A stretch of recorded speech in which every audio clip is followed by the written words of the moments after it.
It's the type of thing you don't expect to happen on a quiet street in North Saanich, let alone Vancouver Island. Sirens, screeching tires, and gunshot rang out late last night after police chased a van that took off from a routine traffic stop.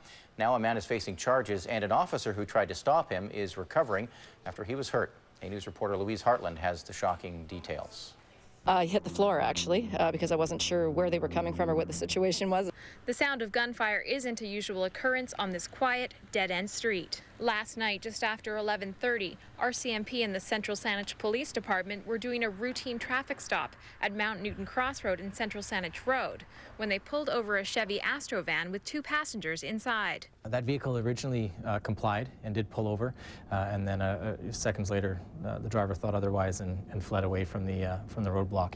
And the chase was on. 2 RCMP vehicles followed the van a few kilometers until it ended up on Muxon Terrace in North Saanich with no way out. They came to a screeching halt at the end, lots of yelling and banging, and followed by some gunshots. But the car that was evading the cops pulled in and then backed into this driveway, and then you can see that one of the wheels started skidding out when they were pulling out, trying to evade the cops. The passenger in the van jumped out while it was still moving. I heard the cops say to one of the guys, get down, and I presume it was the guy, that left the car or, got out of the car. With only the driver left in the van, one of the officers got out of his cruiser and approached the vehicle. In doing so, he lost his footing on the street in the area that he was in and fell to the ground.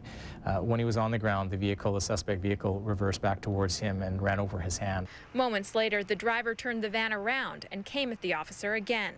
It was at that point that the officer feared for his safety and the safety of others at the scene.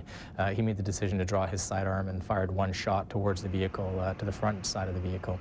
The bullet hit the van, but not the driver, who sped away. Police stayed at the scene collecting evidence and questioning the passenger, who was taken into custody.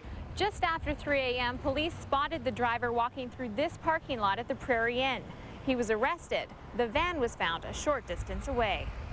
RCMP say they know the 44-year-old man who has been charged with driving-related offenses in the past. Now he faces new ones. He remains in our custody. He'll be facing charges later today of dangerous driving, impaired operation of a motor vehicle, and causing a police pursuit. An ordeal no one living at the end of this street will ever forget. Yeah, it's pretty scary, and they always say that when these things happen, you do start to shake, and I did. I think I was shaking for about a half an hour afterwards. A lot of adrenaline, especially when you hear something like a gunshot. There's no mistaking it. Louise Hartland joins us now with an update. Louise, we understand the driver has just been charged. That's right, Eric. I just got off the phone with the RCMP. The driver has been remanded in custody until August 24th. He's facing 1 count of flight or fleeing a police officer, 2 counts of flight causing bodily harm for the injuries the officer and his passenger, and a count of impaired driving for a violation of not having a driver's license. The other passenger in the van is not being charged. Eric? Louise Hartland reporting. Thank you, Louise.